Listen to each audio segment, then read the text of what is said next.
Dave Palumbo here with an RX Muscle News update. The Dallas McCarver Autopsy report has been released to the public, and Anthony Roberts broke the story once again.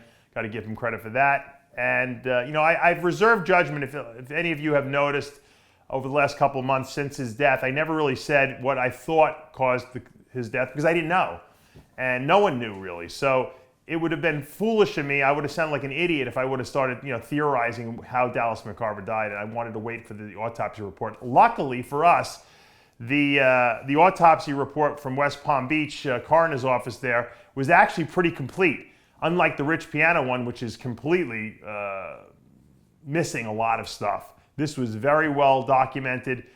They looked over all his organs. They did a very, very fine job on defining what was going on. They did a full tox screen, not only on recreational drugs, but also on steroids. And so I think there's a lot for us to dig into here and look at and analyze. Whereas in the Rich Piana case, I still think there's foul play because we don't have any answers to anything.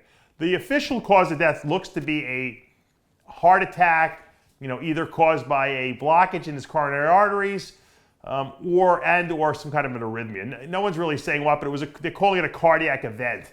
Which sounds consistent with what we're seeing. We're seeing very large left ventricular hypertrophy, also known as cardiomegaly, which means an enlargement of the heart. Usually in a bodybuilder, the enlargement occurs in that left ventricle because that's the chamber of the heart that pumps the blood to the body. He had a tremendous heart for 26 years of age. That's surprising. Usually, you think you would see that in a guy who's in his 30s already from training for 20 years, but obviously Dallas had a very big heart, very big left ventricle. He also had blockages in his coronary arteries, two specifically. One was worse than the other. Very unusual, atypical for a 26-year-old man, probably due to family history. There is a family history of heart disease. Obviously, he had a predisposition. I'm sure all the food he was eating and all the stuff he was doing to his body exacerbated that problem. You got to remember, we're kind of a victim to our own genetics. But in a sense, we can influence how those genetics are expressed by what we do in life. So sometimes when we do things that maybe increase the risk of heart problems, combined with the genetic predisposition, it's a time bomb basically waiting to happen. And that's what it seemed like was with Dallas. If you look at the autopsy report, his lungs were large, but you know what? I don't see that as a problem because I think he was a big man.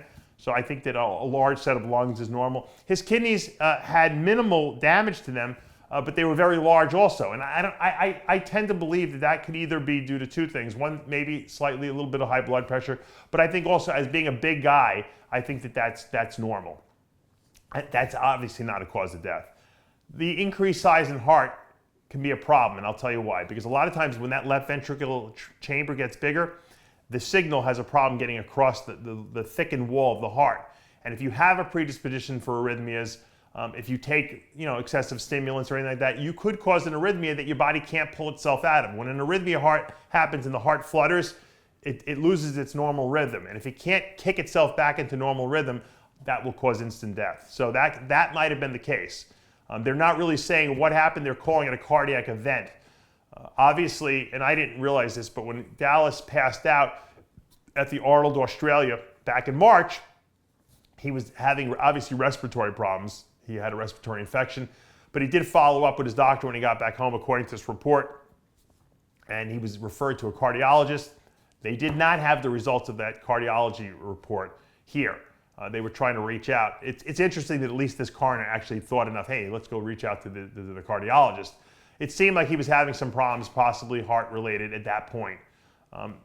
Interestingly, they did do a tox screen on him, and if we look at the tox screen, we'll see, first of all, there were no recreational drugs in the system other than some marijuana, which is obviously not going to cause a heart attack. He did have some caffeine in his system. That was the only stimulant that was there.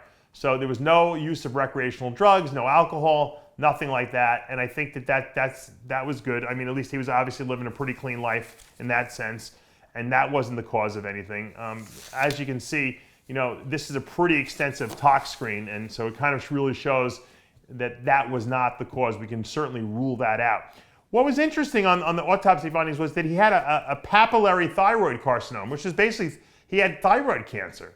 Obviously, that didn't cause his death, but it was probably the beginning stages of it. He didn't even know he had it. So these are weird things. you have something like that. Obviously, taking growth hormone could make that worse.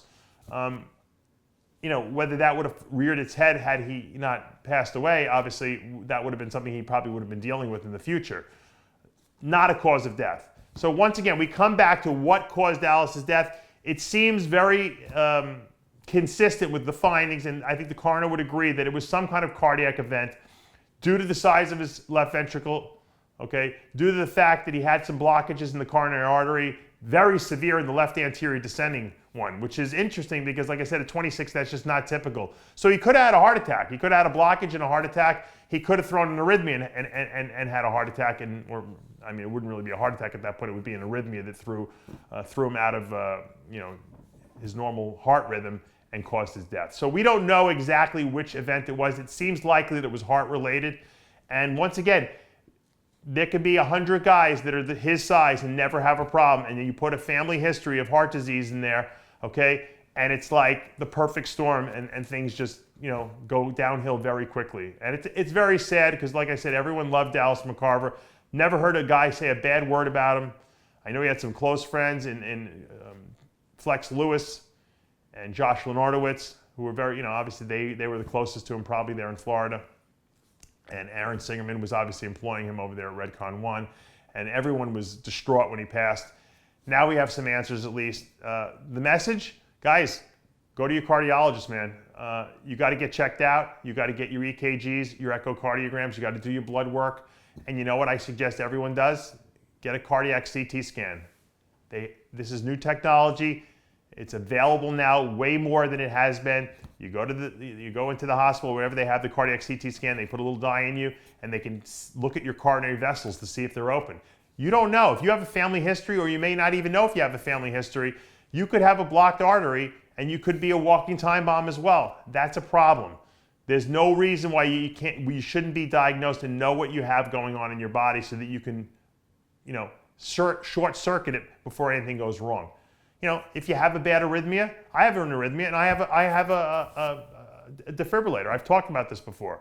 I had it implanted because I said I don't want to die suddenly. You know, I was born with an arrhythmia. I probably had it from birth. You know, and having a large heart from being a bodybuilder is not going to make it, you know, any better. So I had to go to the hospital and get this thing put in, and I get it checked every 6 months, and you know, everything's good. I have a backup now if anything happens. And you guys shouldn't be afraid to go out there and get your health checked and do something if you're at risk, you know. It's silly to die for no reason, especially if you have everything in the world to live for. I mean, Dallas was the sacrificial lamb, hopefully, for you guys to understand that this can happen to anyone at any age. And it's avoidable. Dallas's death was avoidable. You know, had he taken more care to get himself checked out. And I guess, you know, look, we're all young. We think we're invincible and invulnerable. And that's just not the case because you never know what's going on genetically inside of you. And that's what this autopsy report has told us.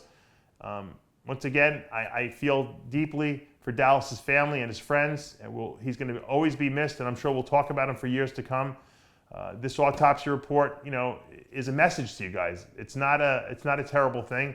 We need to address it. We shouldn't bury it in the sand. It's important to look at these things and to see what's going on. And look at Dallas. Look, Dallas had a thyroid tumor he didn't know about. I mean, was there any way for him to ever know that? Probably not until it had gotten a little larger. But once again, go to the doctor.